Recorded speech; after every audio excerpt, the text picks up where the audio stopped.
যেই ফিলিস্তিনে আজকে মজলুম বোনদেরকে শহীদ করা হচ্ছে, বাচ্চাদের মাথার খুলি উড়িয়ে দেওয়া হচ্ছে, আমাদের ভাইদেরকে জীবন্ত পুড়িয়ে মারা হচ্ছে, ওই ফিলিস্তিনে লিখে রাখেন আপনারা, মিডিয়া দিয়ে প্রচার করে দিয়েন, এই ফিলিস্তিনের বাবে লুত নামক জায়গায় তাদের মিসায়া, তথাকথিত মিসায়া মাসিহুদ ঈসা আলাইহিস সালাম হত্যা করবেন ইনশাআল্লাহ। নবী সাল্লাল্লাহু আলাইহি ওয়াসাল্লাম বলেছেন, দাজ্জাল এবং তার অনুসারীরা যখন বিশ্বকে শাসন করার দিকে এগিয়ে যাবে, আল্লাহ রাব্বুল আলামিন তাওহীদপন্থীদের এই কালিমার পতাকার কাফেলা গঠন করবেন ইনশাআল্লাহ।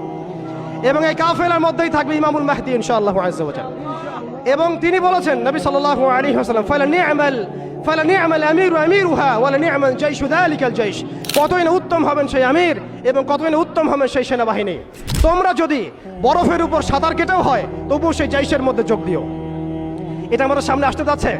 পৃথিবীর প্রত্যেকটা জায়গায় আপনি দেখবেন তাওহীদপন্থীদের কাফেলা গঠন হবে, ইসলামী রাষ্ট্রগুলো দাঁড়িয়ে যাবে ইনশাআল্লাহ। আপনি দেখেন সিরিয়া পরিবর্তন হচ্ছে, আপনি দেখেন আফ্রিকা পরিবর্তন হচ্ছে, আপনি দেখেন বাংলাদেশ পরিবর্তন হচ্ছে, আপনি দেখেন প্রজন্মের চোখের মধ্যে তাওহীদের ক্ষুধা, আপনি দেখেন প্রজন্মের চোখ জলজল করছে, তারা ইমানের দিকে আসছে, আমলের দিকে আসছে, ইসলামের দিকে আসছে। সময়, time is closing down to the আখিরুজ জামান ইনশাআল্লাহু আযজা ওয়া জাল্লা। এখন কথা হচ্ছে, ইমামুল মাহদীর বাহিনী এই বাহিনীর সাথে যুদ্ধ করতেই থাকবে, কিন্তু শেষ পর্যন্ত ইমামুল মাহদীর হাতে মৃত্যু লেখা হবে না। আল্লাহ রাব্বুল আলামিন এই মিথ্যা মাসিহকে মেরে ফেলার জন্য, ধ্বংস করার জন্য আসমান থেকে সত্যিকারের মাসিহ ঈসা আলাইহিস সালামকে পাঠাবেন এই সিরিয়ার মধ্যেই ইনশাআল্লাহ। এই কথাগুলো আমাদের অনেক ভাই বুঝেন না, অনেক ভাই জানেন না, স্টাডি করতে চান না, তারা শুধুমাত্র একটা হাইপকে কেন্দ্র করে কথা বলতে চান। বিশ্ব এদিকে এগিয়ে যাচ্ছে, আমরা এখানে শুধু হাইপ তুলতে আসি নাই, আপনাদেরকে জানাতে এসেছি, বোঝাতে এসেছি যে আস্তে আস্তে বিশ্ব কোন দিকে যাচ্ছে এবং আমাদের করণীয় কি হবে।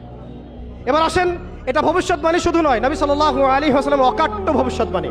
তিনি বলেছেন, ঈসা আলাইহিস সালামের হাতে যেই ফিলিস্তিনে আজকে মজলুম বোনদেরকে শহীদ করা হচ্ছে, বাচ্চাদের মাথার খুলি উড়িয়ে দেওয়া হচ্ছে, আমাদের ভাইদেরকে জীবন্ত পুড়িয়ে মারা হচ্ছে, ওই ফিলিস্তিনে লিখে রাখেন আপনারা, মিডিয়া দিয়ে প্রচার করে দিয়েন, এই ফিলিস্তিনের বাবে লুত নামক জায়গায় তাদের মিসায়া, তথাকথিত মিসায়া মাসিহুদ ঈসা আলাইহিস সালাম হত্যা করবেন ইনশাআল্লাহ। পৃথিবীর কোন শক্তি, কোন ন্যাটো, কোন ইউনাইটেড নেশনস, কোন ইউরোপিয়ান ইউনিয়ন, কোন IMF, কোন ওয়ার্ল্ড ব্যাংক, কোন সাম্রাজ্যবাদী শক্তি এই ভবিষ্যৎবাণীকে ঠেকাতে পারবেন ইনশাআল্লাহ। আপনি ওদেরকে চেষ্টা করতে দেন, সারা পৃথিবীর সমস্ত মুসলমানকে যদি এখন তারা মেরে ফেলে, তবু এই অকাট্য ভবিষ্যৎবাণী ইনশাআল্লাহ তাআলা তারা পাল্টাতে পারবে না।